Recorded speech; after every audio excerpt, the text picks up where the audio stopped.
chanterons le temps des cerises, et gai rossignol et merle moqueur seront tous en fête. Les belles auront la folie en tête, et les amoureux du soleil au cœur. Quand nous chanterons le temps des cerises, sifflera bien mieux le merle moqueur.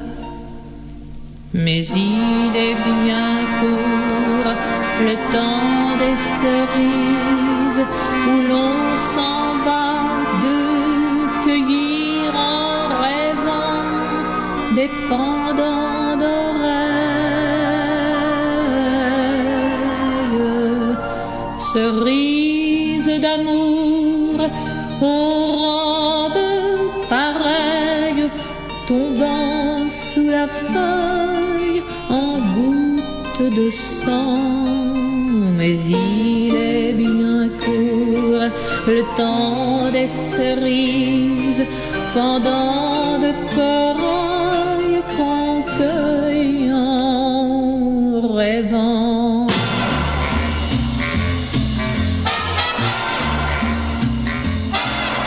Quand vous en serez au temps des cerises, si vous avez peur des chagrins d'amour, évitez les belles. Moi qui ne crains pas les peines cruelles, je ne vivrai point sans souffrir un jour.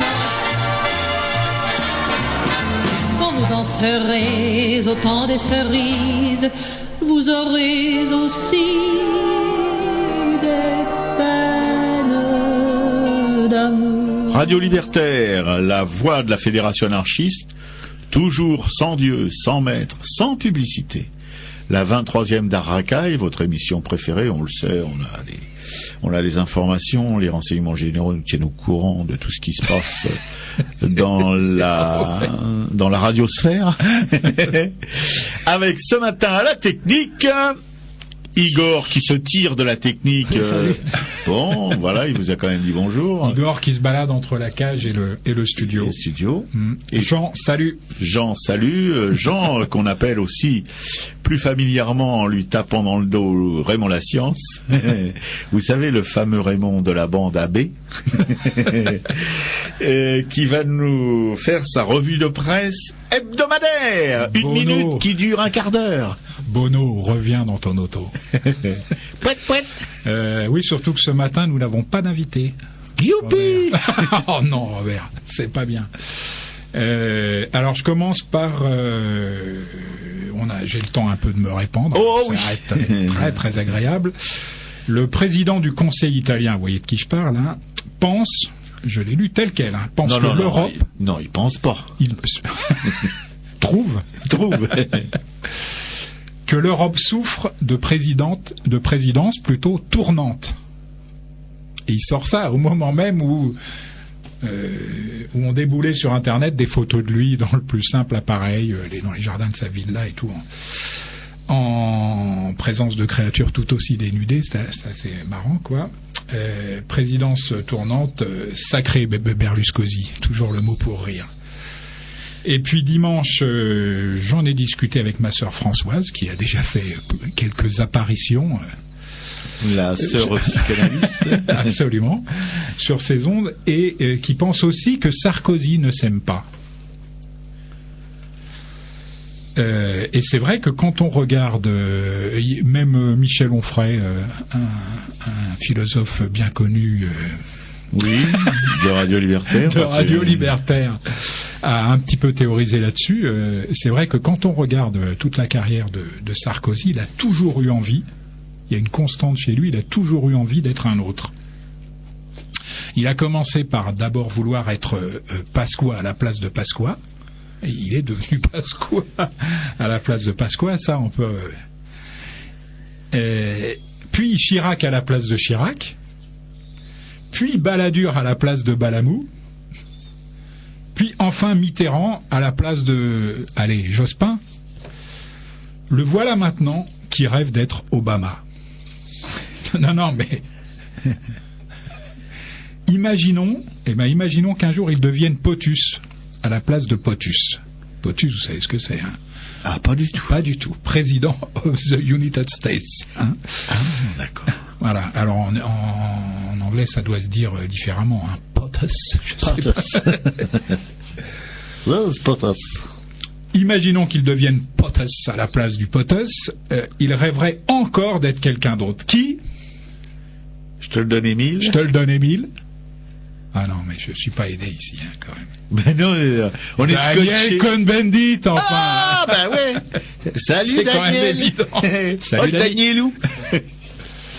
Alors j'ai lu aussi que François Bayrou s'était plaint de la transparence de François Fillon. Ça remonte à avant les élections européennes. Il se plaint plus de grand chose là, François Bayrou pour le moment. Il a un peu la queue entre les jambes. Bah comme 65 millions de Français, surtout les Français d'ailleurs, parce que les Françaises c'est autre chose. Alors moi je dirais Fillon sous Sarkozy, si j'ose dire, hein, c'est un petit peu comme les grèves, tu vois, Robert. Et on sait qu'il est toujours là, mais on s'en rend pas plus vraiment compte, quoi. Et puis savez-vous, parce que moi je vais me balader aussi sur des forums de discussions politiques comme ça, de différents journaux, Le Figaro, Libération, Le Monde et tout. Quel courage. Ah oui, il faut beaucoup de courage, oui, mais enfin, animateur à Racaille, d'Aracaille, c'est un boulot. Des sacrifices. C'est un vrai boulot. Et alors, savez-vous à quoi on reconnaît un sarkozyste forcené? Pas du tout. Pas du tout. Eh ben, primo, c'est assez étonnant, hein, il n'est pas foutu d'écrire Sarkozy avec un Z. C'est presque systématiquement avec un S. Les plus fanatiques d'entre eux nous servent même régulièrement du Sarkozy à l'italienne, S-A-R-K-O-S-I. C'est quand même étonnant. Hein. Alors, faut-il y voir comme un ersatz du fameux syndrome de Stockholm, un phénomène d'identification à l'objet de leur amour, qui mettrait leur culture et leur orthographe au niveau des siennes? Oui, là je commence à appréhender. Oui, tu vois où je vais en venir. Bon. Oui. Heureusement qu'il y a les anti-sarkozystes primaires et les sarcophobes pour perpétuer une orthographe correcte du patronyme de l'autocrate élyséen. Secondo, chaque dérapage du néant ferrois est couvert, je dirais même justifié, par les turpitudes passées de la momie Mitterrand. Oh, pas mal la momie Qu'il ne cesse d'exhumer à tout bout de champ. Nous ne sommes plus très très loin, enfin à mon avis, du mausolée de la Place Rouge ou d'une sorte de mausolée comme celui de la Place Rouge dans lequel les militants et sympathisants UMP ont apparemment la ferme intention de réunir un jour le grand bourgeois charentais et son petit copier-coller. Tertio, il prend son libéralisme dogmatique, éculé, complètement éculé, pour le nec le plus ultra de la technique, niant farouchement derrière ses œillères que le libéralisme en question s'est systématiquement planté là où il a été essayé. Ce en quoi il rejoint son idéologie jumelle, si j'ose dire, communiste, dont les défenseurs prétendent encore aujourd'hui qu'elle n'a échoué que parce que partout où elle a été essayée, elle a été dévoyée. Tu as remarqué ? Bon. Oui, c'est une auto-justification assez commune. Tous ceux qui ne sont pas sur sa ligne bien droite sont évidemment accusés sans nuance de vivre encore au Moyen-Âge. C'est une facilité. Quarto, il trouve parfaitement normal, pour ne pas dire légitime, que les dérives de son système politico-économique vénéré soient financièrement assumées par le peuple. Après tout, celui-là est là pour ça, non ? Quinto, il utilise sans vergogne la publicité comparative qui, je le rappelle, est toujours interdite sous nos frontières. La France s'en sort plutôt mieux que ses voisins. C'est un truc que j'ai vu partout. Bon. Sexto vibrato, si vous voulez, enfin, à chaque chiffre catastrophique qui tombe chaque jour et qui prouve la nocivité de la politique gouvernementale, il rétorque bravement « Où en serions-nous avec Ségolène ?» Et c'est vrai, ça. Où en serions-nous avec Ségolène, Robert, toi, je sais pas, mais moi, j'en frémis, Voilà, alors je sais pas. Est-ce que oui, j'ai encore un petit peu de temps. Allez, on se répond. Tu as encore à peu près 1h20 pour développer le sujet. Les élections européennes. Ah, ça a coupé la chic à quelques-uns quand même, les résultats. Eh bien, il y en a un, à mon sens, que le beau score de Dany le Rouge ouvert, c'est comme ça que je l'ai baptisé, Dany le Rouge ouvert, doit bien arranger. Il avait d'abord imaginé de pousser Besancenot comme candidat officiel de l'opposition en 2012. Hein. Vous avez remarqué ces derniers temps, tous les sondages étaient favorables au petit facteur de neuneux. Hein. Balayer les socialistes. C'est pas le petit facteur neuneux, c'est le petit facteur de neuneux. Non, je ne vais pas jusque-là. Mais il était décidément pas crédible. Hein. Alors, est-ce que Igor et Robert, vous connaissez un petit peu l'Élysée ? De l'extérieur, beaucoup. Ouais. Vous n'avez jamais profité des journées du patrimoine? Oh non, j'avais peur de pas pouvoir 3 heures de queue. Bon. Eh ben, écoutez, tout de suite après la porte principale, vous avez un petit escalier situé sur la gauche qui vous emmène dans les sous-sols. Vous prenez le long couloir voûté sur une 50aine de mètres, vous tournez à gauche et vous ouvrez la première porte à droite. Non, pardon, ça c'est le studio d'enregistrement d'une chanteuse sur le déclin. Non, c'est... Toi, tu le connais bien? Oui, très bien. C'est juste la porte suivante. Hein. Une sorte de chapelle ardente a été aménagée. Devant un autel maladroitement, mais amoureusement bricolé, un petit homme aux oreilles pointues est agenouillé. Il est en train de prier. Les flammes vacillantes de quelques bougies éclairent la scène. Partout, autour de l'autel, photos et reliques.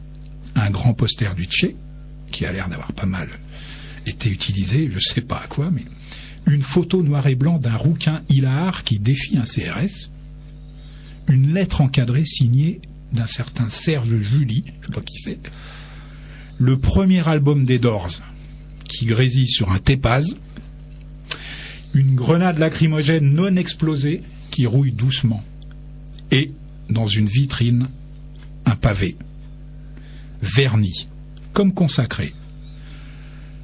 Vous vous approchez. Les yeux fermés, le petit homme est en train de psalmodier des merci en veux-tu, en voilà. Il faut dire que son plan marche comme sur des roulettes. Les idoles de sa jeunesse turbulente obtiennent un à un les postes clés, s'installent à tous les rouages. Bientôt, très bientôt, les anciens 68ards auront conquis tous les pouvoirs. Bon, je précise quand même que c'est de l'ironie. Ah, on n'en était pas du tout persuadé à l'écoute de cette... Non, mais il y a toujours des esprits chagrins pour prendre les choses au premier degré. C'était de l'ironie. Mais c'était pas mal quand même. Salut Dany. C'est de l'ironie. Bon, ça fonctionne bien ton ironie. Mais je voudrais simplement revenir au tout début de ta revue de presse avec cette histoire de Berlusconi et ses nymphètes là, parce que comme je n'écoute ni la radio, que je ne regarde pas la télé, et que le net politique me fait chier sombrement, il est comment Berlusconi? Oh, j'avoue ne pas. Lui aussi, il a quelque chose entre les jambes ou... Non, j'avoue ne pas être allé.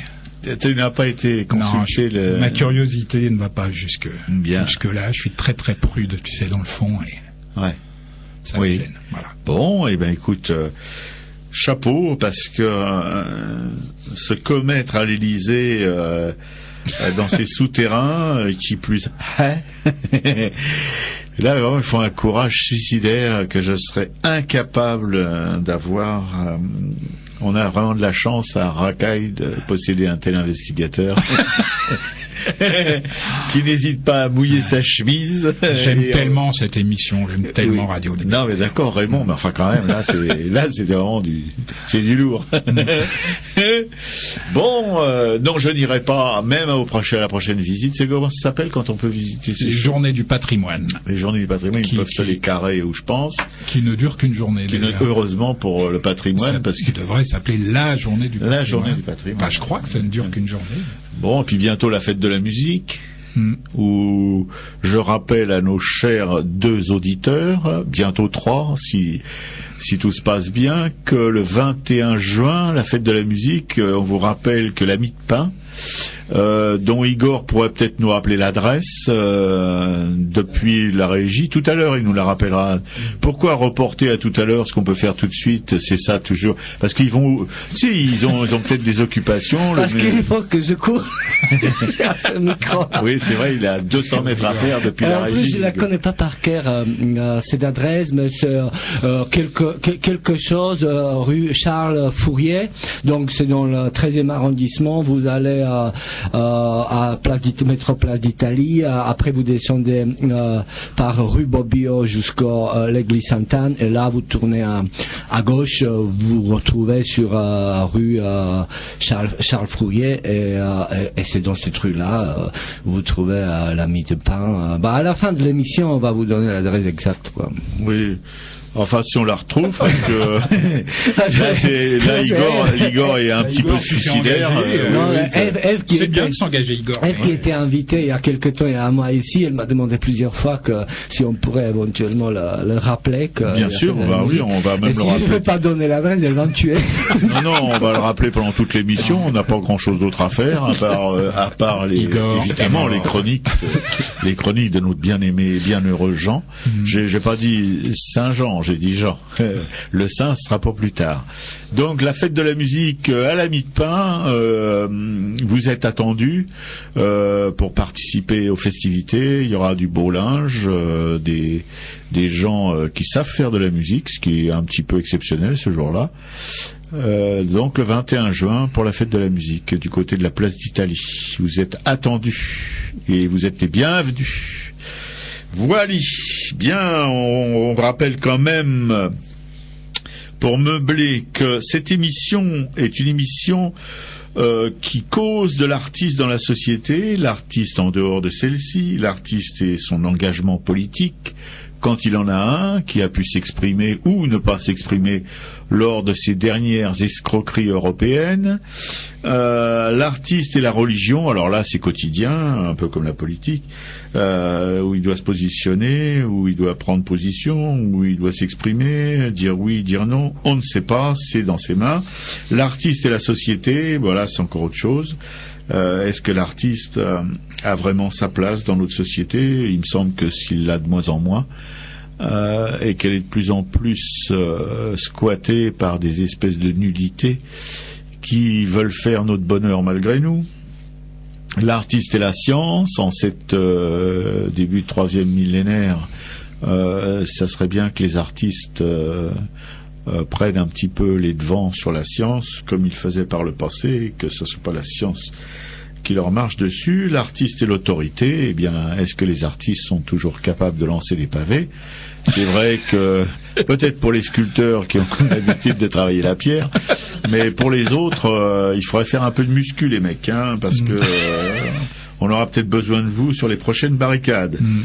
Et l'histoire, qu'est-ce que c'est que l'histoire de l'art, l'histoire des artistes? On a la chance d'avoir ici un animateur qui s'appelle Jean et qui se penche toutes les semaines sur le cas d'artistes passés, d'artistes présents, d'artistes à venir, peut-être, on ne sait pas, on verra, l'avenir, notre avenir, l'avenir des artistes, et qu'est-ce qu'ils font aujourd'hui, quelle est leur actualité? Ça, c'est quand on a des invités qu'on peut en parler. Aujourd'hui, malheureusement, on fait juste un rappel de ce qu'on aimerait bien évoquer avec vous, mais qu'on ne pourra pas puisque nous n'avons pas d'invités. Voilà. Si maintenant Igor peut nous balancer un petit coup d'Assassini qui nous rappelle des bons moments.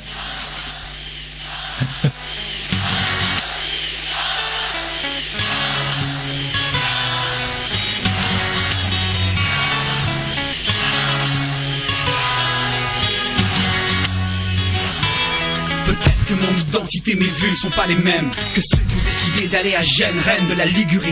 Peut-être qu'on peut prendre ce qu'on nous fuse tendre à le saisir. Au lieu d'exiger, on peut penser ce qu'on veut, mais mon respect s'élève à ceux qui sont allés, qui ont décidé que cette ville serait la leur à tout prix aussi. Que la caste qui gouverne n'a pas à désigner qui doit ou pas être là quand elle y va, donc honneur à ceux qui ont marché face au pouvoir, se protéger, combattu, affronté. Et comme le peuple d'Algérie. En l'honneur de ceux qui ont défié la folie, je crie pouvoir assassin. En l'honneur de ceux qui ont défié la folie, moi je crie Polizia, polizia, assassini, Giotto, assassini anche. Polizia, assassini, assassini. Polizia, polizia, Giotto, assassini anche. Polizia, assassini, assassini. police, assassin, une mémoire pour le futur. Pour leur décompte, pour les victimes, rien n'éteint jamais.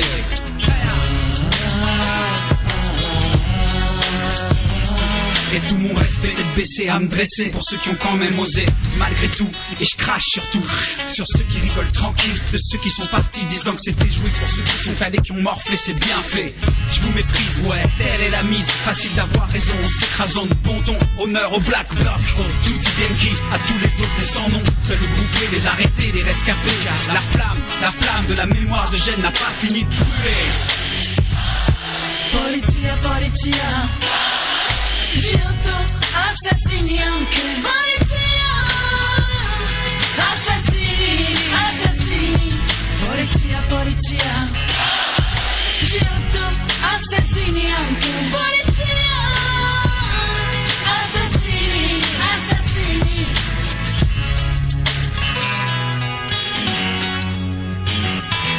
Maintenant après l'humiliation, le courage bafoué, personne n'a rien fait, la torture, les charges, les coups, c'est la faute à personne, donc c'est la faute à tout le monde. Italie, Berlusconi, Bolos fascistes et tous les retards du G8. On t'avoue à jamais, qui prouvait combien du sang de vos peuples, vous lavez. Polizia, polizia, Giotto, assassini anche. Polizia, assassini, assassini. Police, assassin, une mémoire pour leur décompte, pour le futur, pour les victimes que rien n'éteint jamais. La flamme de la mémoire de Gênes n'a pas fini de brûler. La mémoire de la flamme de Gênes brûle. La flamme de la mémoire de Gênes n'a pas fini de brûler. La mémoire de la flamme de Gênes brûle. La flamme de la mémoire de Gênes n'a pas fini de brûler. La mémoire de la flamme de Gênes brûle. La flamme de la mémoire de Gênes n'a pas fini de brûler. La mémoire de la flamme de Gênes brûle.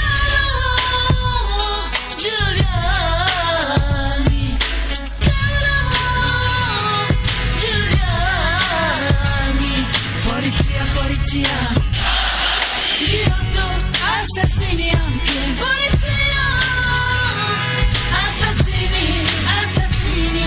Polizia, polizia, Giotto, assassini anche. Polizia, assassini, assassini. Gênes 2001.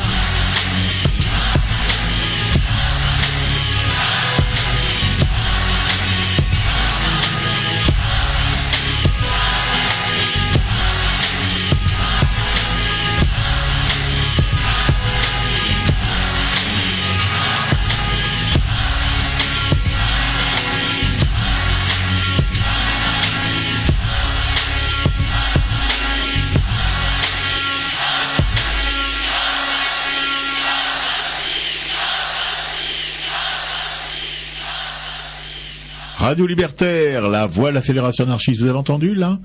Les petits camarades de la manif de Gênes en non, pas en 68. Ah, c'est moi qui t'ai foutu dedans. Ouais, c'est vrai, il y a quelques années, nous y étions, nous avons participé, nous avons bien respiré l'air pur des gaz lacrymogènes.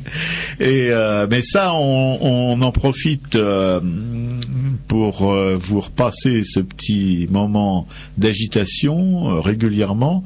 Oh, ça sera pas pour toute l'année, mais enfin quand même jusqu'au présent aux vacances, pour vous empêcher d'oublier que ce genre de dérive policière arrive à chaque fois que des gens veulent s'opposer à ce qu'on veut nous faire baffrer à tout prix. Le dernier exemple, c'est le contre-sommet de Strasbourg, où il y a eu vraiment des dérapages policiers invraisemblables. Des gens ont été massacrés, mis en garde à vue pour rien, et voilà.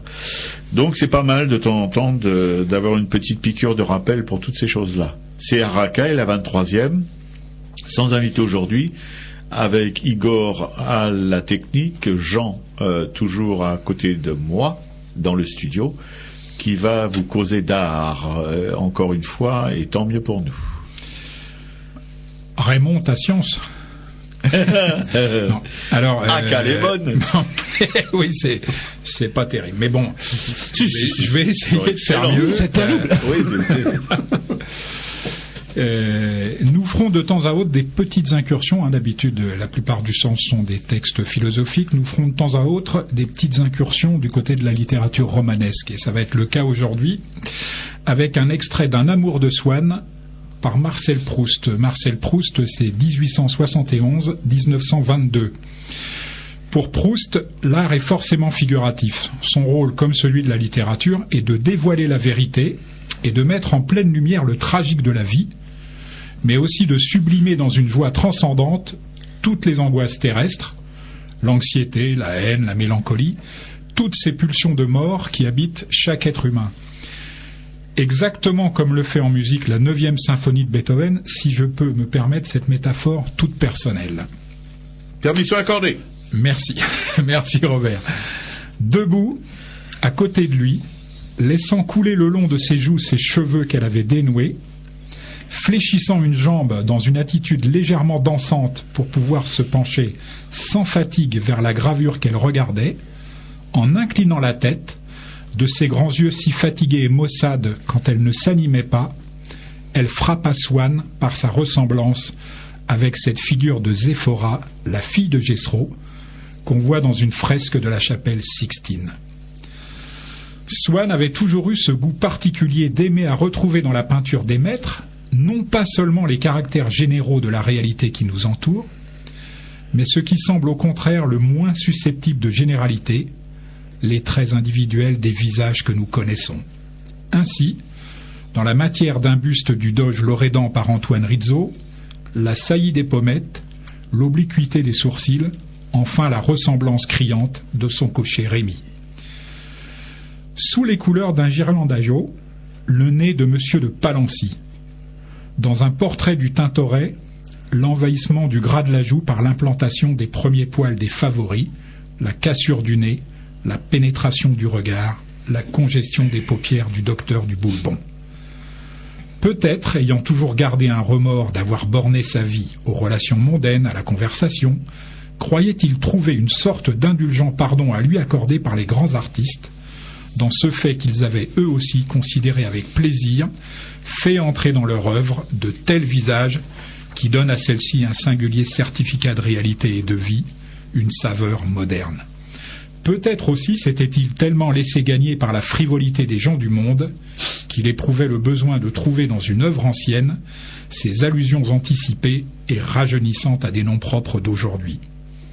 Peut-être au contraire avait-il gardé suffisamment une nature d'artiste pour que ses caractéristiques individuelles lui causassent du plaisir en prenant une signification plus générale dès qu'il les apercevait déracinés, délivrés, dans la ressemblance d'un portrait plus ancien avec un original qu'il ne représentait pas. Quoi qu'il en soit, et peut-être parce que la plénitude d'impression qu'il avait depuis quelque temps, et bien qu'elle lui fût venue plutôt avec l'amour de la musique, avait enrichi même son goût pour la peinture, le plaisir fut plus profond et devait exercer sur Swann une influence durable qu'il trouva à ce moment-là dans la ressemblance d'Odette avec la Zéphora de ce Sandro di Mariano, auquel on donne plus volontiers son surnom populaire de Botticelli. Un amour de Swann est disponible en livre de poche où il porte le numéro 6463 pour moins de 5 €. Vous pouvez le commander à la librairie Publico, 145 rue Amelot, 75 011 Paris. Je vous donne aussi le numéro de téléphone de la librairie, 01 48 05 34 08. Un immense merci Jean, on est toujours un peu moins con après avoir écouté ta citation ou ta rubrique sur la perception que peuvent avoir les artistes de l'art. On retrouve toujours tout ce que vous raconte Jean lors de l'émission est mis sur le blog de l'émission, dont on vous rappellera l'adresse tout à l'heure. Donc vous pouvez relire ça à tête reposée, parce que comme ça, écoutez, c'est pas toujours évident de tout percevoir, de vraiment comprendre le texte. Je dis ça parce que moi-même, je suis un peu largué parfois, et même souvent. Et par contre, là, j'ai remarqué que l'écriture de Proust, que je connais par ouï dire plus que pour l'avoir vraiment lu, fait une utilisation remarquable du point-virgule, et j'ai au moins appris, je crois, ce matin, à quoi ça sert. Ouais, il est un peu en régression, le point-virgule, ça, oui, c'est sûr. Et pas que le point-virgule d'ailleurs. Hein. Ouais. Et les capitales en tête de phrase, les alinéas, même les virgules, voilà, toutes ces choses-là, ça disparaît peu à peu de l'écriture. Un point-virgule qui fait que dans le texte que je viens de lire, je pense qu'il y a 3 ou 4 phrases, hein, pas plus. Ouais, c'est ça. Ouais. Non, mais c'est étonnant, mais c'est une maîtrise aussi une maîtrise de l'écriture aussi assez extraordinaire. Enfin, qui là pour le coup vraiment voie de disparition. Et là, le blog effectivement va trouver toute son utilité, parce que c'est tout à fait. C'est pas mal, comme tu dis, de pouvoir le lire à tête reposée. Oui, bien sûr. Mais la plupart du temps, les citations que tu nous lis ou que tu nous dis nécessitent une relecture. Hein, je pense, à moins que je sois vraiment le plus mauvais de tes auditeurs, mais bon, je pense que quand même. Non. Le meilleur, bien sûr. Je suis pas persuadé. Je mettrai aussi sur le blog un gros plan du tableau, en fait, Les filles de Gessereau. Un gros plan où on voit très très distinctement à gauche la fille en question, Zéphora, dont Swann considérait qu'elle était le portrait craché d'Odette de Crécy, sa maîtresse tant aimée. Et on peut vérifier une fois de plus que les portraits de dos ont une non, je veux pas vous dire une grosse bêtise ou une grosse cochonceté, mais ça fait beaucoup plus pour moi. Je rêve beaucoup plus sur un portrait de dos que sur un portrait de face. Il y a un mystère qui s'installe, une lecture différente. Pour moi, c'est beaucoup plus émotionnel. Et puis, comme le faisait remarquer Robert sur le gros plan que je lui ai montré... Je veux rajouter que ça a des plus belles formes de dos que de face. J'ai beaucoup dessiné nu dans ma vie, et c'est les fesses, c'est le dos, c'est les épaules, c'est extraordinaire. Bon, non, mais je suis pas loin de penser comme toi, mais ta sexualité ne regarde que toi. Non, je plaisante. Comme le faisait remarquer Robert tout à l'heure, le gros plan il est d'une qualité suffisante pour voir cette espèce de filet dessiné qu'il y avait autour des figures de Botticelli, et enfin je trouve que ça a un côté très émouvant, parce qu'on voit vraiment le dessin sous la peinture. Tout à fait. Voilà. Bien. Je vous donne l'adresse tout à l'heure. Igor, tu peux nous balancer un peu de bruit musical?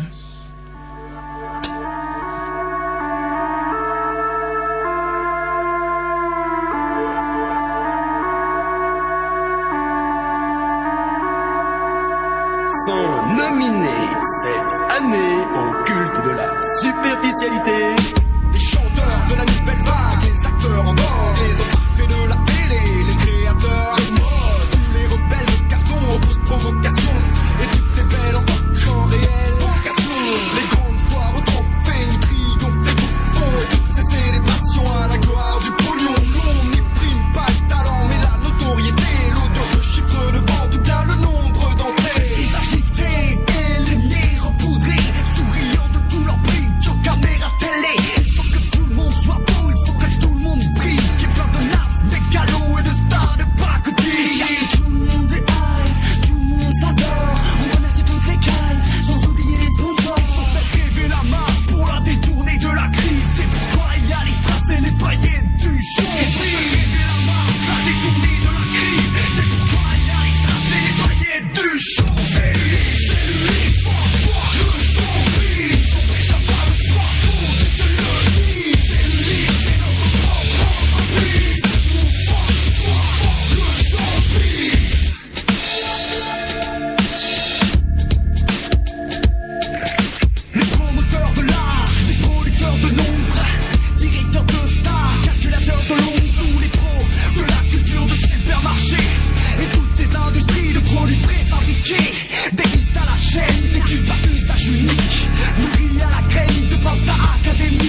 c'est le best d'enfant en fort. Ouais, ça fera du fric, les inédits post-mortem. Ça fera du fric, ça fera du fric, plein de fric, on en tue bien le public. La culture n'est pas à vendre, ni ceux qui la font. Mais si la musique est une marchandise, alors marchandons. Il y aura pas de contrat d'exclusivité avec nous. La liberté n'a pas de prix, en point, c'est tout. Autonome, indépendant et fier de l'être. C'est le DX.com sur internet. Encourage, le piratage de ces chansons pour que l'information se propage à la vitesse du son.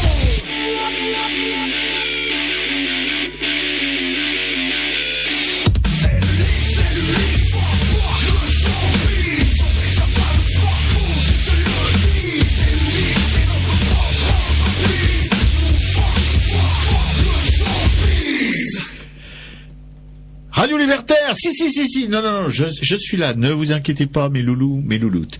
Arakaï, la 23e, avec Igor toujours à la technique, et toujours clandestinement, bien sûr, parce que vous savez qu'Igor n'existe plus, il a définitivement quitté ce bas monde, mais il apparaît, il y a son espèce de fantôme qui est là tous les mardis, régulièrement, pour assurer la technique. Merci le lectoplasme d'Igor, Jean, à côté, à ma gauche, et il est toujours à la gauche de quelque chose, de toute façon. Oh, merci. Quel compliment. Pour vous narrer une de ces petites histoires d'artistes qui ont fait la grande histoire de l'art. Oh. Vous allez voir qu'aujourd'hui, je tourne un petit peu autour du pot. Hein. Quand vraiment la science a une idée derrière la tête, elle n'est pas ailleurs. Hein. Histoire de vie, histoire d'artiste, histoire de peintre, Sandro Botticelli, 1445-1510. Né et mort à Florence, Sandro Filippo Peppi était le 4e fils d'un tanneur. De son frère aîné Giovanni, il prit le surnom de Botticello, qui signifie tonnelet, petit tonneau. Alors je sais pas si c'était en référence à Quand on voit la peinture de Botticelli, on a du mal à faire le rapport avec un petit tonneau. Oui, mais alors on connaît pas, on n'a pas de portrait de lui. Hein. C'est absolument pas à quoi il ressemblait physiquement. Il est possible qu'il y ait une allusion quand même, ou au moins à ce qu'il était dans son enfance. Hein. On sait qu'il fit son apprentissage chez Filippo Lippi, et qu'il sera le maître de son fils Filippino, dont je vous ai déjà conté les histoires croisées il y a quelques semaines. Mais il possède son propre atelier dès 1470, alors qu'il n'a que 25 ans. Un atelier, à cette époque-là, c'était un atelier, ça voulait dire aussi avec des élèves, avec des apprentis, et des commandes officielles, ça signifiait les commandes officielles évidemment. De 1472 date le Tondo, ou Adoration des mages, la première de ces brillantes interprétations de thèmes religieux en fêtes mondaines qui vont le rendre célèbre. La fréquentation des Médicis le met alors en contact avec les milieux intellectuels les plus raffinés de son temps. Pour le cousin de Laurent le Magnifique, il peint, excusez du peu, entre 1478 et 1485, un ensemble d'inspirations humanistes qui regroupe Pallas et le Centaure, la naissance de Vénus, ainsi que le printemps, 2 d'étoiles parmi les plus célèbres de l'histoire de la peinture. Les sources littéraires sont visibles. C'est toute la poésie gréco-latine qu'on lit, qu'on traduit et qu'on commente à l'époque passionnément dans le cercle des Médicis, qui commence à imprégner tout l'art florentin. C'est la Renaissance humaniste qui voit le jour, avec sa double affirmation des valeurs matérielles et sensuelles subordonnées aux valeurs spirituelles. C'est ainsi tout l'enjeu de la naissance de Vénus, où la beauté corporelle de la femme se voit sublimée par la pureté des lignes et la rigueur du dessin. Là aussi, je mettrai des images en ligne sur le blog de l'émission. Expression significative de l'intellectualisme propre à la tradition florentine. En 1481, Sandro est appelé à Rome par Sixte IV pour couvrir de fresques les murs de la chapelle Sixtine avec Ghirlandaio et le Pérugin. Mais sa participation s'est quelque peu dégradée au fil des ans. Les filles de Gesro, dont j'ai parlé tout à l'heure avec Proust et dont je mettrai un gros plan sur le blog, c'est une de ces fresques de la chapelle Sixtine. Entre 1494 et 1498, c'est l'insurrection de Savonarola et le fameux bûcher des vanités. Une légende tenace rapporte que Botticelli y aurait pris part en jetant lui-même au feu plusieurs de ses nus féminins, mais ça paraît douteux dans la mesure où il a rejoint dès 1495 l'un des Médicis dans la villa de Trebbio où il s'était retranché. De cette époque troublée datent les magnifiques dessins sur parchemin illustrant la Divine Comédie, dont il ne reste que les gravures qui en sont tirées. Dès 1500, la vogue de Sandro Botticelli est déjà passée et il meurt en 1510 dans un état de pauvreté et de décrépitude avancée, tout du moins si l'on en croit Vasari, qui charge la barque en moralisant « Après avoir gagné beaucoup, il perdit tout par négligence et inattention ». Botticelli sera redécouvert au XIXe siècle par les pré-raphaélites et les symbolistes. C'est vrai qu'on en est très très proche, hein, assez étonnant, qui se plairont à faire de lui l'archétype de l'artiste névrosé et mélancolique.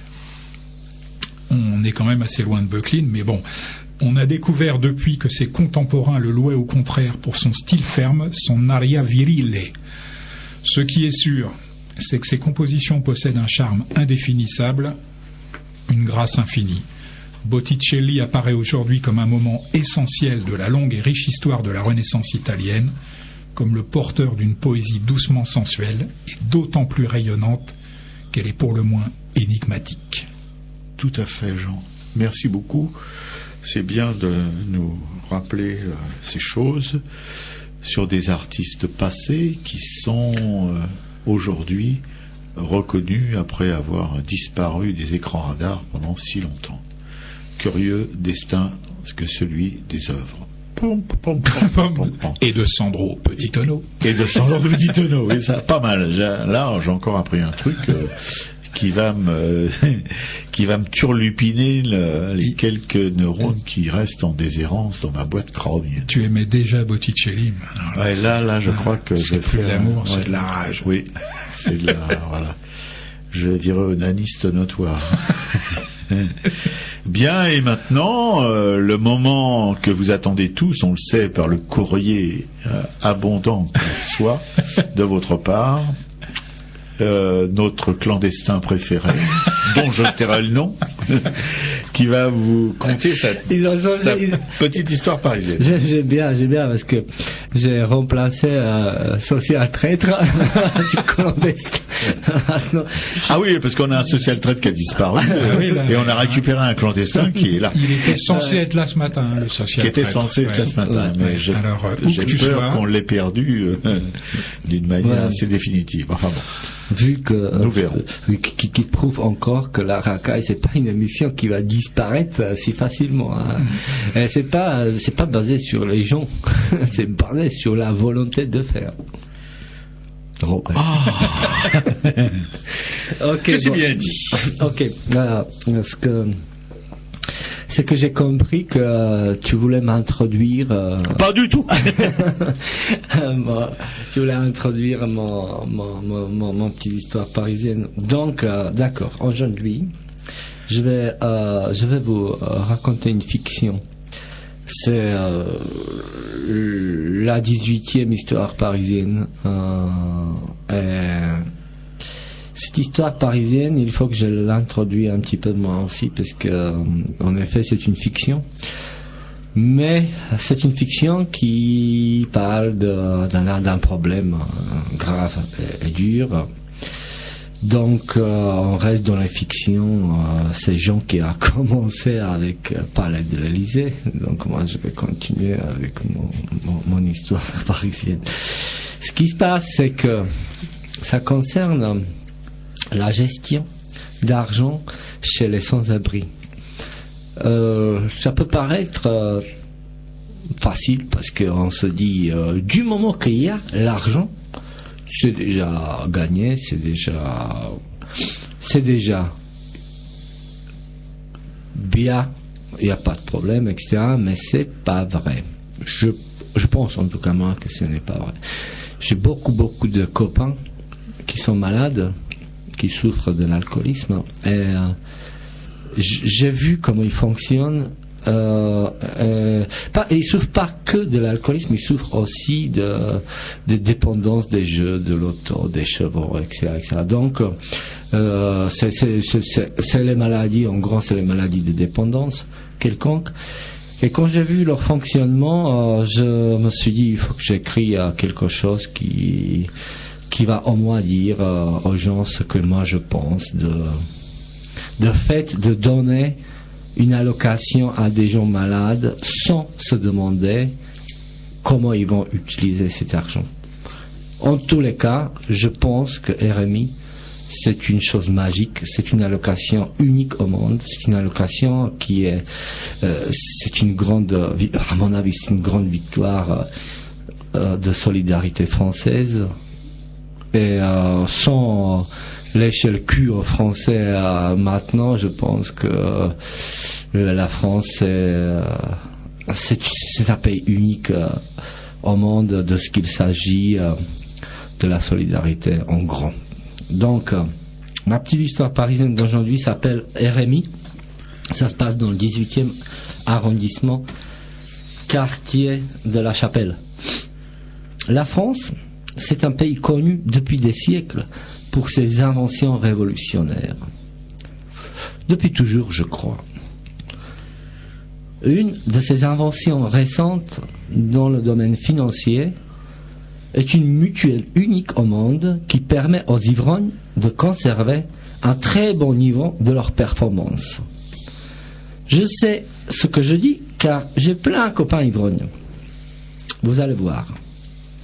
Le système est vraiment digne du prix Nobel de l'humanité. Il s'appelle remboursement mutuel des ivrognes. En amont, RMI. Le principe est très simple. Quand l'allocation tant attendue est versée en début du mois sur le compte bancaire des bénéficiaires, eux, les ivrognes, le retirent immédiatement, pas vu, pas pris, comme on dit. Avec leur pactole, ils se planquent pour quelques jours tranquilles dans un hôtel pas cher où ils rattrapent l'alcool perdu. Ils dépensent sans complexe une bonne partie de l'aide d'État, ce qui les oblige à nouveau emprunter avec des intérêts pendant le reste du mois à leurs créanciers. Avec ce qu'il reste, ils filent chez ce bienfaiteur, le créancier, usurier d'une épicerie, qui leur rappelle leur petit arrangement monétaire et les intérêts qui vont avec, jusqu'à ce que la somme du remboursement mutuel des ivrognes soit épuisée. Un système de plus cruel s'est ainsi mis en marche, qui fait de ces ivrognes non seulement des dépendants de l'alcool, mais aussi de cette pratique sans fin. Le seul inconvénient est que l'ivrogne, l'élément le plus important du système, s'abîme un peu trop vite. Et voilà comment, grâce au remboursement mutuel des ivrognes, on a trouvé encore une fois le moyen d'appauvrir les pauvres et d'enrichir les riches. Ouais, ça va loin, hein. Je veux dire, j'aurais jamais imaginé que ça pouvait aller jusqu'à l'usure des petits épismards qui font du gras sur la peau des sans-abri. C'est un système grand, c'est énorme ce système, et ce système est connu dans le milieu où j'ai vécu, est très connu bien entendu. Ce système est basé sur la dépendance, encore une fois, parce que quand on est dépendant, on cherche pas les moyens, etc. Et surtout quand on est dépendant de l'alcool, on a des crises, on fait tout pour renouveler le niveau d'alcool dans le sang, etc., etc. Donc on réfléchit pas, etc. C'est pour ça que c'est encore cette histoire, il peut être peut-être frappante, mais c'est pire que ce que vous pouvez imaginer. C'est pire. Voir tous les matins ces gens qui essayent de s'en sortir, de se battre, mais ils peuvent pas. Et au bout d'un moment, ils attendent qu'une seule chose, une fois par mois, le RMI, pour recommencer. Cet RMI, il vient. C'est une très très bonne chose pour la majorité des gens en précarité, mais il y a une petite partie de ma connaissance, des copains alcooliques, qui sont en train de mourir grâce à RMI. D'accord, Igor. Non, on n'est pas en capacité d'imaginer ces choses-là. Jean, Je sais pas, on va peut-être... on se met de la musique en attendant. On va peut-être se mettre de la musique parce que là on vient d'apprendre ce que signifiaient réellement les mots RMI, Oui. les lettres RMI. Moi je vais peut-être faire un peu... Mon véronais risque de faire un peu véronier, donc on va passer un peu de musique. Hein. Ouais, ok.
Radio Libertaire, la voix de la Fédération anarchiste, toujours aussi dynamique, sans Dieu, sans maître et sans pub. Nous seuls, c'est à Racaille, la 23e, vous avez capté, vous pouvez nous téléphoner, mais pas trop quand même, parce que là on est un petit peu submergé par vos appels, au 01 43 71 89 40, c'est le numéro du studio, je répète, 01 43 71 89 40. Je peux même dire, oui, non, j'arrêterai là parce que, mais c'est pas la peine de faire les tirets quand vous composez le numéro, hein. J'ai juste dit parce que c'était affiché dans le studio. Et maintenant, Jean va poursuivre sa petite exploration du grand art avec un texte sur Véronèse. Un truc, ça c'est pour Robert, hein, c'est-à-dire oui, merci Jean.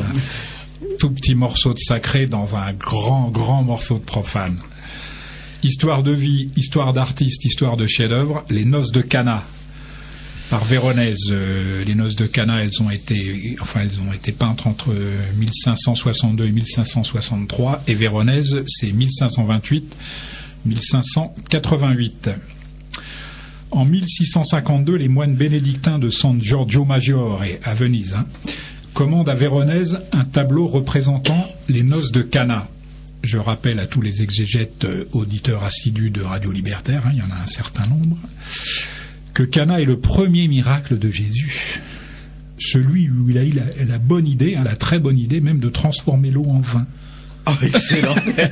Dans les évangiles. Petit tonneau, eau en vin, t'as vu, ça vient un peu à l'obsession.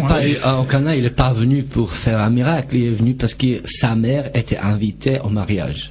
Bien, Igor, ça tu vois. Non, mais Igor, il connaît son histoire. On peut pas le coller, là. On n'est plus dans l'exégèse, on est dans l'histoire, pure et dure, là, c'est bien. Dur. Merci, Igor. Effectivement, c'est tout à fait ça.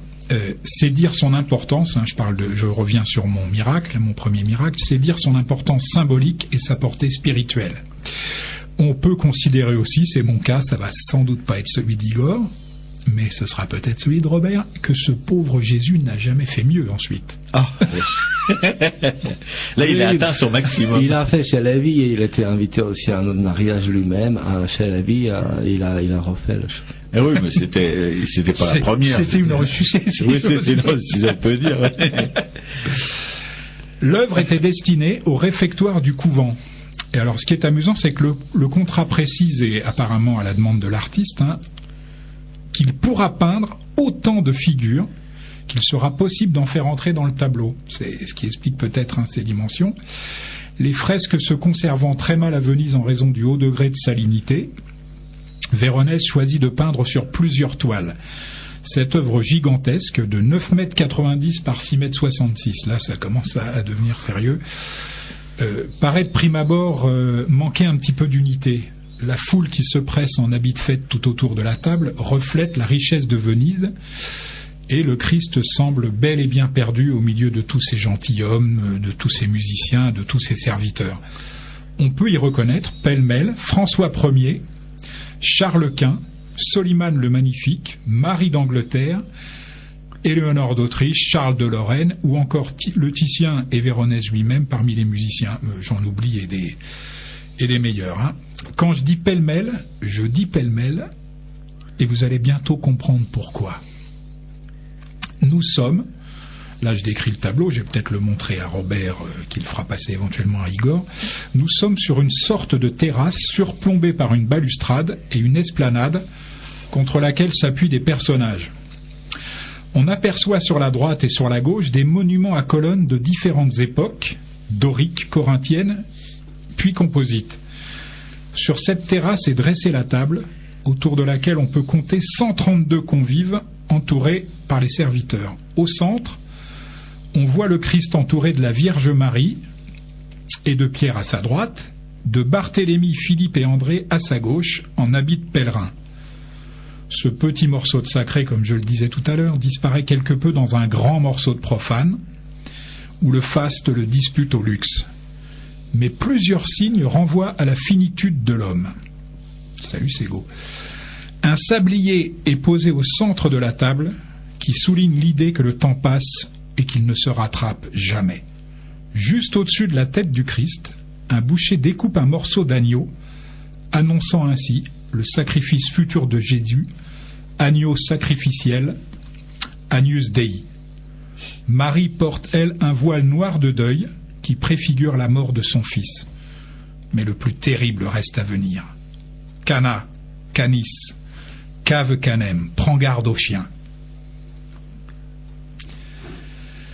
Tout en haut, à gauche, sur la balustrade, un chien semble en effet intéressé par toute autre chose que Jésus.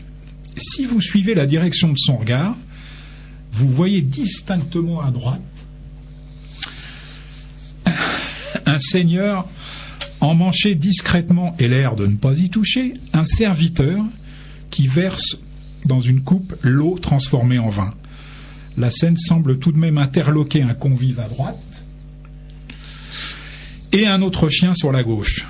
Tout ce petit monde est habillé, bien sûr, mais le message semble clair. L'hypocrisie des puissants est sans limite, et leur soif de posséder absolue. On peut considérer que ce grand tableau profane est un grand tableau révolutionnaire. Bon, cette théorie, pour farfelue qu'elle soit, est amusante et je voulais vous en faire profiter. Elle est due à l'imagination très beaucoup fébrile de l'ami Carminati, poète et avocat, que je salue au passage d'un effet de manche. Pour la petite histoire, après sa restauration en 1992, il faudrait quand même, là, quand on regarde le tableau, il faudrait quand même que le mec soit à peu près monté comme un âne. Mais bon, pour la petite histoire, après sa restauration très médiatisée en 1992, un autre avocat, un certain Arnaud Klarsfeld, je ne sais pas si ça vous dit quelque chose, et une top modèle, une certaine Carla Bruni, eh oui, ont milité pour le retour du tableau dans le réfectoire de San Giorgio Maggiore. Bien que médiatisé à souhait, leur combat n'a pas abouti. Non mais, si la France se met à rendre tout ce qu'elle a volé, où va-t-on ? Ce chef-d'œuvre est visible au Louvre, où il est accroché en face de la Joconde. Je le mettrai évidemment. J'en mettrai une reproduction très très soignée, sur laquelle vous pourrez louper à souhait, sur le blog de l'émission, http:// /arracaille.blogspot.com. Merci Jean, mais c'est vrai qu'à l'étude attentive de ce que tu nous as révélé, on peut pas expliquer autrement la position de cette espèce de satrape. Et non, vraiment, c'est étayé comme argumentation. Il y a pas de je pense qu'il y a une intention. Comme un âne, oui, pourquoi pas, même s'il l'abat. Ce qui est étonnant pour un seigneur, mais bon. Oui.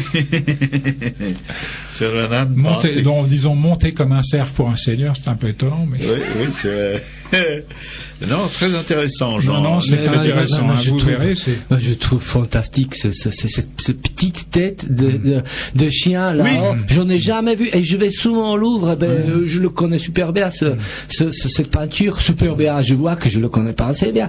Cette petite tête. Si c'est pas toi qui l'as rajouté, Jean, sur ton. Non, Igor, non. Pas mal, Igor. Tu ne peux pas me soupçonner d'une d'une telle vilainie. Jamais je ne ferai un truc pareil. Cette tête, vraiment. Et alors, quand on suit son regard, parce que là, la reproduction. Non, mais là, t'as pris vraiment le chose. Là, il y a quand même. Oui, il y a une intention, c'est obligatoire. Regarde la tête que fait l'autre. Il a l'air aussi intrigué, celui-là. Et regarde. Ah, oui, tout à fait. Oui. Regarde le chien en bas, c'est. Non, c'est un morceau de choix, chers auditeurs. Aucun doute. Cana canis. Merci, avec Jean. un M. Ouais. Prenez garde aux chiens. Bien, et ben on va se remettre un petit giclet de musique et puis après on va continuer, poursuivre, recommencer à vous saouler avec nos petites histoires bien sympathiques quand même. Tant que c'est les caisses qui crament, qui t'émeuvent, tant que l'indifférence à l'humain demeure, je donnerai dans le sponsoring d'émeute. Votre œuvre, c'est pavé par pavé qu'on la démonte, c'est le son de la soumission. Tous les matins, mise en condition mentale et assouplissement, préparation de course poursuite avec les puissants. Déjà il suffoque, c'est temps, les infos arrivent à me mettre des frissons, c'est grisant de voir un peuple en soulèvement, se le sourit encore plus, de voir des ministres en sous-vêtements, histoire de faire rire les mamans sous traitement, dépressives à force de souffrir secrètement, qui s'oublient pour voir demain concrètement, comptant les coups, les sous, que les mômes bouffent correctement. Arrête-moi si je me trompe, suspect que t'aimes tant, mais honnêtement, tu crois qu'un strass ça peut durer combien de temps? Ça sent l'effondrement, on dirait bien que c'est maintenant. Les fondations grincent, trop tard pour rappeler la maintenance. Trop pour qui les conditions de vie sont intenables. Et tu voudrais qu'en cours les jeunes soient plus aimables. Tu t'exclames que c'est l'éducation, moi je m'esclave. Y'a un bug dans la reproduction sociale des esclaves. Y'a de l'esclandre, les manifs partent en incartade. On dirait que les dos se redressent malgré le poids des cartables. Signe annonciateur, les vieux volcans finissent par se réveiller un jour, qu'on le veuille ou non. Naturellement, les fleuves en crue finissent par submerger un jour les monuments. Signe annonciateur, les vieux volcans finissent par se réveiller un jour, qu'on le veuille ou non. Naturellement, les fleuves en crue finissent par submerger un jour les monuments. T'étonne pas que ça milite, l'arrogance a ses limites. C'est pas parce qu'un père a du sterk, forcément on limite. On s'offusque pas d'un monde en guerre quand on l'y mène. Arrêtez de croire que chaque élection est un nouvel hymen. Vous payez le prix de votre passif, virez votre pastiche, on n'avale plus votre pastille. Même un grand coup de pastis, vous poussez un peu dans le vide sans accrocher l'élastique. Maintenant priez pour que vos mensonges vous éloignent du plastique. Mais qu'est-ce qui se passe? Les penseurs passent à la pratique. Plus de soupapes narcotiques, le shit n'est plus assez fort pour les empêcher de gueuler. Peut-être même que l'hiver prochain les cloches ne se contenteront plus de geler. Peut-être qu'il y aura réquisition de logements vacances. Ça tombe bien que tous les politiques ont des maisons de vacances. Et rien à foutre de la cause, pas de récup de camp. Droite ou gauche, rien n'est fait quand on pue des gens comme. J'allume la télé, j'entends une Erémis mère de gosse dire qu'elle a honte d'elle-même parce qu'on lui a coupé la flotte. Je te promets j'en tremble quand elle dit qu'elle fera gaffe, que l'eau est rare. C'est des écoles où se tiennent ça, qu'ils aillent crever ensemble. Chacun est changé en cible, c'est ce que le fric est mon cible. Le devoir de mettre son prochain à la rue et en slip. Chaque pierre un appel lancé, instinct de survie et violent résultat. Mais y'a de quoi et on le sait.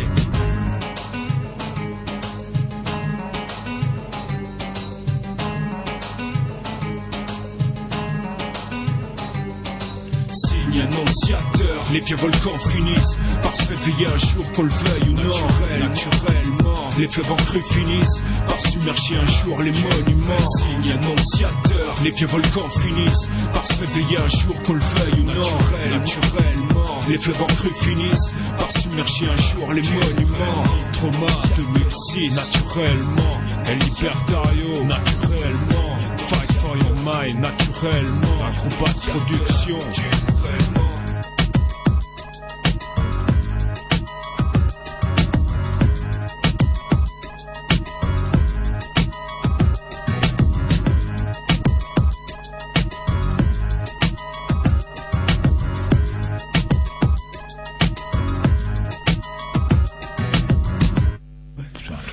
Radio Libertaire, la voix de la Fédération anarchiste, sans Dieu, sans maître, sans publicité. Arakaï, la 23e. Je vous rappelle, en passant comme ça légèrement, que la Fédération anarchiste a d'autres œuvres que la radio, comme la librairie Publico, où vous pouvez acheter tous vos livres, même vos CD, etc., etc. De la presse aussi, de la presse un peu marginale, c'est-à-dire qu'on ne trouve pas dans les kiosques classiques. Jean vous rappelle tous les mardis les coordonnées de la librairie. Vous pouvez trouver des livres dont il vous signale l'existence. Et il y a aussi le Monde Libertaire, c'est un magazine, un hebdomadaire, où vous pouvez vous informer de ce qui se passe dans notre triste monde. Enfin, vous en avez en tout cas le regard anarchiste, ce qui est pas tout à fait, comment je pourrais dire, qu'un éclairage différent des médias traditionnels. Et puis aussi les éditions du Monde Libertaire qui sortent par an quelques bouquins que vous ne pourriez pas trouver non plus chez des éditeurs traditionnels. Voilà, je crois que j'ai fait le tour de la question des œuvres anarchistes. C'est-à-dire que c'est un petit conglomérat qui ne demande qu'à grossir, avec votre aide, bien entendu. Vous avez aussi la carte d'auditeur qui vous coûtera 20 €, une somme, je sais, qui peut pour certains paraître un peu difficile à sortir du porte-monnaie, surtout qu'on n'a pas que ça comme charge actuellement pour les gens qui ont des revenus modestes, mais bon.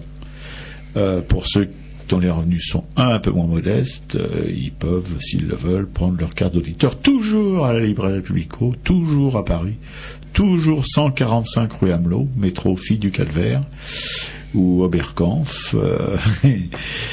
Et la librairie est ouverte tous les après-midi et le samedi toute la journée. Voilà, vous avez toutes les infos sur les œuvres de la Fédération anarchiste, dont Radio Libertaire est un des fleurons. Et Arakaï, je ne vous en parle même pas, c'est pas la peine. Et puisqu'on en est aux œuvres de la Fédé et de Radio Libertaire, est-ce que tu peux nous dire un mot sur Musard? Tu sais, cette émission va vraiment être arrêtée? Il semblerait effectivement que Musard s'arrête, c'est un cataclysme, c'est comme si, en tout cas, un de nos camarades a sentencé ainsi, c'est comme si Epsilonia disparaissait de Radio Libertaire, c'était de cette qualité pour les questions d'art, particulièrement d'art contemporain, et ça manque un petit peu, évidemment, dans le paysage artistique. Sauf pour conchier l'art contemporain, il n'y a pas beaucoup de laudateurs, on peut pas dire, enfin en tout cas c'est discret. Dans le microcosme on en entend parler, mais dans le grand public, sauf pour dénigrer par exemple les colonnes de Buren il y a un certain temps, qui est aussi dénigré par pas mal d'artistes qui en sont encore aux prémices de l'impressionnisme. Non, voilà, oui, Musard semblerait que... Alors on lance un appel à l'animatrice de Musard, à la créatrice de l'émission. Non, Nathalie, ne nous quitte pas. Non, on va pas le faire en chantant parce que sinon elle va partir encore. Non, mais est-ce que c'est Nathalie qui va nous quitter ou elle est obligée de nous quitter? Moi, je sais pas. Non, parce que bon, si tu veux, dans la vie des émissions comme dans la vie tout court, il y a des choses qui passent, qui lassent, elle le sent plus vraiment. Elle n'a pas l'impression que ça répond à une vraie nécessité. Je sais pas. Enfin, moi, je suis pas Nathalie, mais c'est vrai que merci Jean d'avoir rappelé ça. C'est les auditeurs ont le droit d'en entendre causer. On espère que ça sera pas, mais c'est un vœu pieux. Je rappelle que c'est le mardi soir à 22h30 en alternance avec Boldar. Oui, et c'est une fois par mois, quoi. Est-ce qu'on peut entendre c'est pas tous les 15 jours. Tu peux peut-être avoir encore le feedback de la dernière, moi, que j'ai Non, écouté. j'arrive pas. J'ai essayé de joindre pendant une semaine sur, ça répond pas, il y a plus de site, je voulais télécharger, etc., je voulais télécharger quelques émissions, ça me répond pas, donc Donc c'est pour ça que je pose la question. Est-ce que on peut la entendre aujourd'hui ou il faut attendre la semaine prochaine ou c'est arrêté déjà? Non, et la dernière émission a eu lieu la semaine prochaine. Yves, pourtant, ce matin, on n'a pas de chenin qui sent la noisette, ni comment de... C'est les petits tonneaux que j'ai ramenés aujourd'hui. Voilà, mais la semaine dernière, donc je l'ai écouté, moi, j'ai eu le... Donc c'est pas cette semaine, c'est à la limite, c'est la semaine prochaine si c'est en alternance. Non, ça sera c'est en alternance avec une autre émission, mais c'est tous les mois. Une émission par mois. Bon. Alors donc, est-ce qu'il y en aura une prochaine? Je ne sais pas. Donc il vaudra mieux l'écouter en direct sur 89.4, la bande FM. Sur la bande FM, bien. Alors, est-ce que Jean, tu as... Encore, absolument. Encore, mais surtout, encore, est-ce que tu as toujours oui, l'art brut ou les singuliers de l'art. Oui, une histoire de vie, histoire d'artiste, histoire d'art libre. L'art brut, effectivement, ou les singuliers de l'art. Le concept d'art brut a été inventé dès 1945 par Jean Dubuffet. Il évoluera au gré des expositions, sera un temps baptisé l'art hors les normes. Ça, on l'a peut-être oublié parce que ça n'a pas duré très longtemps, avant de passer à la postérité lors de la grande exposition de 1978 sous le terme d'art singulier, ou plutôt les singuliers de l'art. Tout le monde connaît aujourd'hui, sinon le travail, du moins les noms de Gaston Chessac, dont j'ai déjà raconté un petit peu l'histoire, ici, de Ferdinand Cheval, de Raymond Isidore, plus connu sous le nom de Picassiette, lui aussi j'ai raconté sa petite histoire, ou de Séraphine de Senlis, qui a été rendu célèbre par le film récemment césarisé avec Yolande Moreau. Mais qui se souvient de tous ces singuliers de l'art qui firent les beaux jours de l'expo du musée d'art moderne de la ville de Paris? D'Augustin Le Sage, par exemple, mineur de fond dans le Pas-de-Calais, qui à l'âge de 35 ans entendit au fond de sa mine des voix lui prescrivant de peindre. Il exécuta des dessins au cours d'expériences médiumniques et sa main traça un jour un message qui lui prescrivait d'acheter couleurs et pinceaux. Il n'a ensuite jamais cessé de peindre jusqu'à sa mort et a laissé plus de 800 toiles, dont certaines sont carrément immenses. Je ne sais pas si ça va jusqu'aux noces de Cana, mais il y en a qui sont vraiment très grandes. Ou de Laure Pigeon, qui attribuait elle aussi à ses dessins un caractère médiumnique, d'un certain Émile, qui affirmait subir l'influence de forces surnaturelles, de Joseph Crépin, plombier puisatier dans le Pas-de-Calais, lui aussi, qui se mit à peindre à plus de 60 ans, en déclarant que des esprits tutélaires lui faisaient exécuter ses tableaux sans qu'il y prît part lui-même. Ou encore d'Antinéa, une femme peintre qui affirmait qu'elle était la femme divinité, la République universelle, carrément. De Raphaël Launay, facteur dans les Landes, animé par des forces spirites, lui aussi. De Joseph Moindre, qui ne l'était pas moins, Joseph Moindre. De Jeanne Tripier, ils avaient toujours des noms assez sympas, en plus, je trouve. Et là, je tourne toujours autour du petit tonneau, de Jeanne Tripier, qui attribue au moindre de ses écrits, dessins et broderies, un caractère de révélation médiumnique. Du comte de Tromelin, qui avait signé un pacte avec les esprits. Ou encore et encore d'Henriette Zéphir, de Miguel Amat et de ses poupées déglinguées, d'Alain Bourbonnais et de ses turbulents, du boucher Louis Carmeil et de ses objets d'os polis et de boutons, de Fernand Châtelain, un petit peu plus connu lui quand même, boulanger puis cultivateur, avant de devenir sculpteur de créatures à base de vieilles carcasses grillagées, ou toujours de René Guivarch, de Mac de Gilles, de Marcel Landreau, de Ludovic Montégudet, de Giovanni Battista Podesta. Tous ont en commun d'avoir répondu un jour à un appel, d'avoir obéi à une force invisible qui les dépassait et dont ils ne pouvaient expliquer et s'expliquer la nature. Libres de toute école, moqués par leur entourage puis célébrés par l'intelligentsia, doués d'une persévérance que j'ose à peine qualifier de miraculeuse ici, mais bon. On peut faire des exceptions. Allez, aujourd'hui, pour ces braves singuliers, on va faire une exception. Oui, on va faire une exception. Je ne sais pas trop comment la qualifier autrement. En tout cas, ces artistes singuliers ont su toucher à leurs rêves et nous en faire profiter par la même occasion. À leur corps défendant, ils ont aussi changé notre rapport à l'art et à son histoire. Alors, je vais tenter de retrouver le maximum de documents visuels relatifs à ces artistes singuliers et les mettre sur le blog http:// arracaille.blogspot.com. Merci Jean, et je dois dire que je suis extrêmement sensible à cette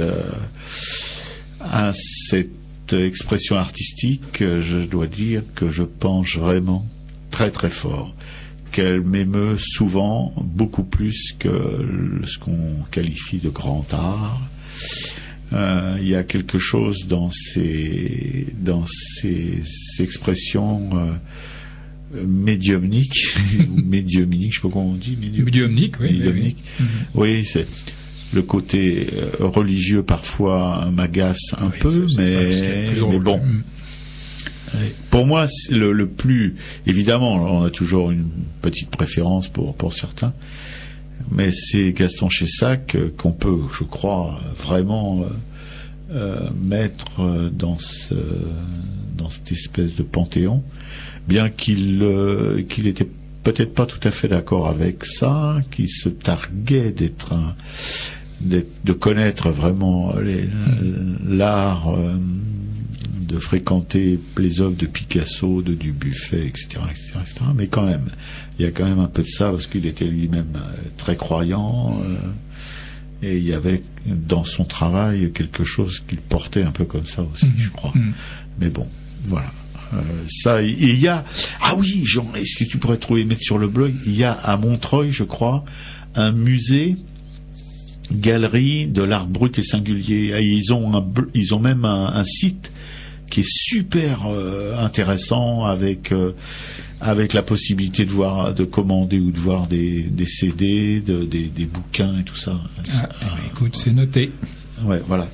Merci beaucoup, Jean. Je mettrai tous les liens.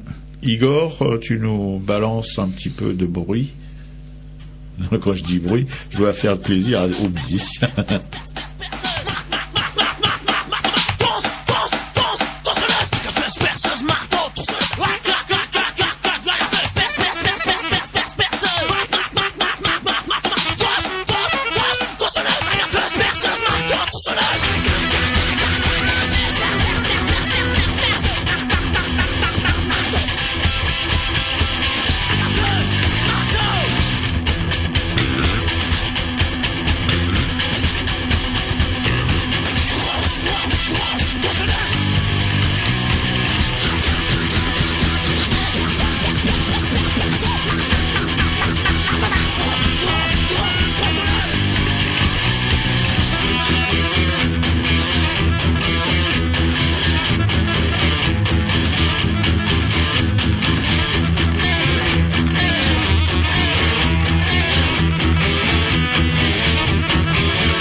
Radio Libertaire, la voix de la Fédération anarchiste, une belle voix, vous savez. Oh là là, oui.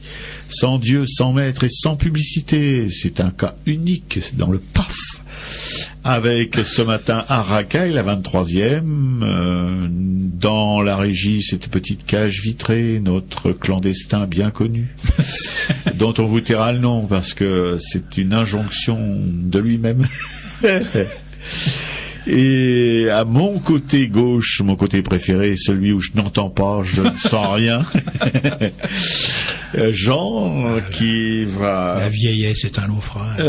Mais ça me poursuit depuis mon enfance. Ah oui, mince. Oui, qui va poursuivre.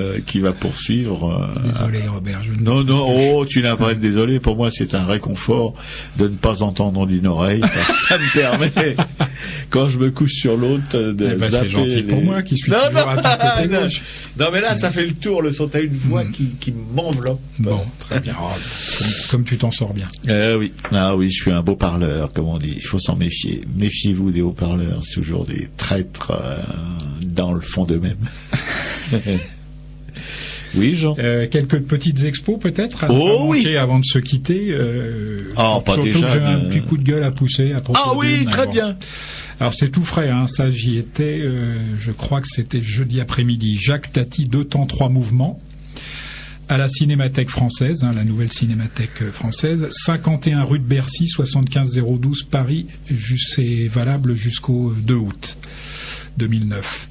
Sur 650 mètres carrés, c'est quand même pas mal, toute la démarche de Jacques Tati ancrée dans ses années de music hall, là où le cinéma burlesque s'est inventé. Sont exposés carnets de gags, photos rares, maquettes, costumes, accessoires, croquis et aquarelles, mais aussi de nombreux extraits de ses films. Et le coup de gueule, c'est quoi ? Avant le coup de gueule, je dirais pour moi, il y en a un petit peu beaucoup d'extraits de films. J'aime assez autrement l'idée du parcours thématique, comme ça, c'est pas mal. Moi, j'aurais préféré voir davantage de croquis préparatoires. C'est surtout ça qui m'intéressait. Je trouve qu'il y a un peu trop d'écrans qui passent des extraits de films de Tati que tout le monde peut... avec un peu de bonne volonté, se fournir sous forme de DVD aujourd'hui pour les regarder à loisir. Enfin bon. Le coup de gueule, c'est d'abord le prix. Moi, je trouve que les expositions deviennent des entreprises commerciales, quoi. C'est de plus en plus net. Là, il faut 8 € pour une expo qu'on voit, disons, en traînant un peu en une demi-heure. 8 €? Ouais, 8 € l'entrée, et il n'y a aucune réduction possible. On a essayé prof pour ma femme. Moi, j'ai sorti, une fois n'est pas coutume, pour déconner, j'ai sorti ma carte de la Maison des Artistes. Alors, blackout total. Ta carte de presse aussi? J'ai pas essayé ça. Le type m'a dit, on ne fait aucune réduction. Tu aurais dû essayer la carte de presse. Non, aucune réduction. D'accord. Aucune réduction. Il n'y avait pas de réduction groupe, enfant, rien. Bon. D'accord. Moi, je trouve que c'est un petit peu cher. Et le deuxième coup de gueule, c'est qu'il y avait, au sein de cette exposition, 3 panneaux qui ont été réalisés par 3 anciens de l'école du Perret, notamment une plasticienne que nous avons reçue, qui est chère à mon cœur, que nous avons reçue il y a quelques semaines et qui s'appelle Sarah. Bon. Bonjour Sarah, magnifique on pense panneau, toujours à toi. Réalisé par Sarah. Madame Macha Makeyev, qui a réalisé cette exposition, n'a pas oublié, dans ses citations, à côté des œuvres, n'a pas oublié un seul nom connu. C'est très très bien. Mais quand on fait bosser comme ça de jeunes artistes, on les oublie pas. Donc les noms des jeunes artistes en question ne sont mentionnés ni au sein de l'exposition elle-même à côté des œuvres, ni dans le catalogue. C'est vraiment lamentable.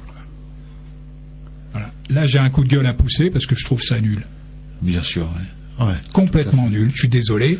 Je ne veux pas penser à un oubli parce que ce serait seulement au sein de l'exposition, mais jusque dans le catalogue, il y a vraiment un problème. C'est dégueulasse, c'est tout. Voilà. Bon.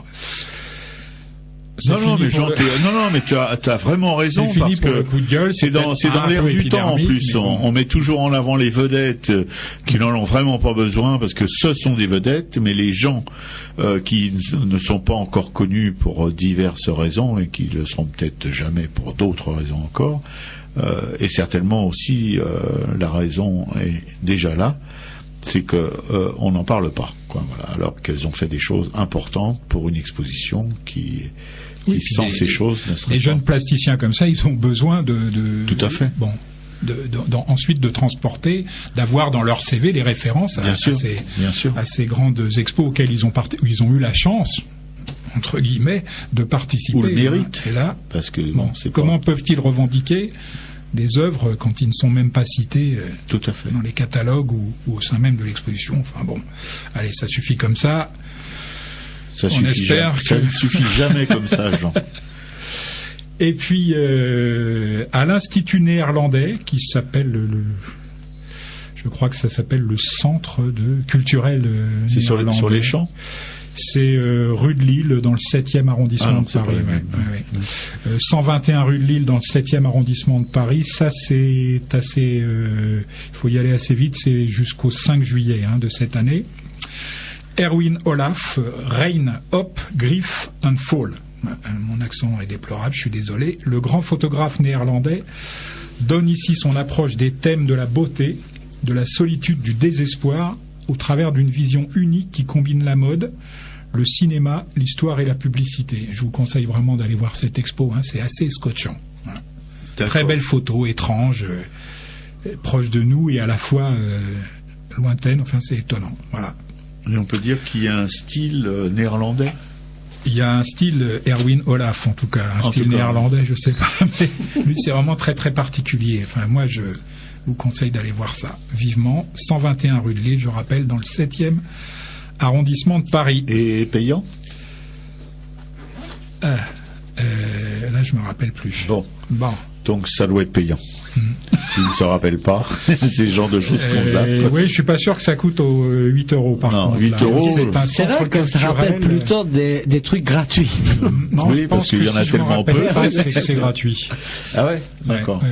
Parce que plutôt gratuit, mais je suis pas sûr. une expo presque, enfin pas presque, 60, parce que il faudrait quand même rappeler, et surtout à nos 2 très anciens auditeurs, que 6 euros, 8 euros, ça fait 60 balles, quoi. Je veux dire, ça, c'est parlant, c'est plus parlant pour beaucoup. 60 francs, payer 60 francs pour aller voir une expo.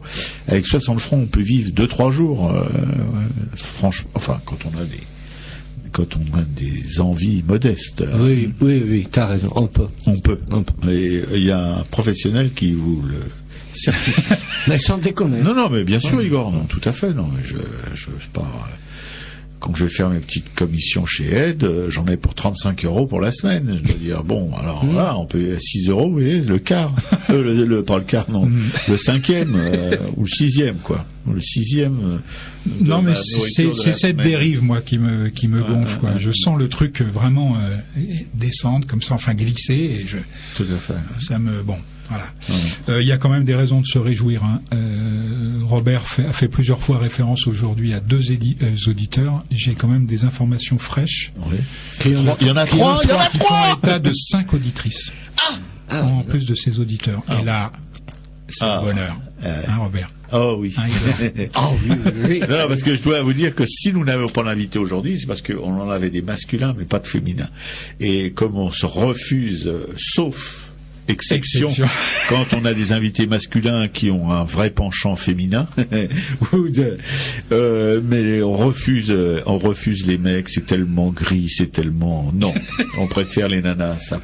Et on en a une la semaine prochaine, Armelle, une grande artiste, vous allez voir, ça va déménager. Elle ne pouvait pas se libérer plus tôt. C'est peut-être pas plus mal parce qu'on peut s'y préparer. Voilà, je vous rappelle donc que c'était la 23e d'Aracaille, une émission qui prend beaucoup de poids. Et que si malheureusement, je dis bien, si cette tragédie se confirme de la disparition d'une émission culturelle, artistique, Musard, de notre radio préférée, je pense pas qu'on pourra prendre sa place, mais on va tout faire pour. Non, c'est dégueulasse. Non, c'est pas du tout ce que je pense vraiment. Je pense que c'est irremplaçable, mais bon, nous, on va pas se laisser faire. Bien, d'ailleurs, chacun de nous vous remercie d'avoir bien voulu nous accompagner pendant cette heure et demie. Donc, à la semaine prochaine. Salut, à la semaine prochaine. Sifflera bien mieux le merle moqueur.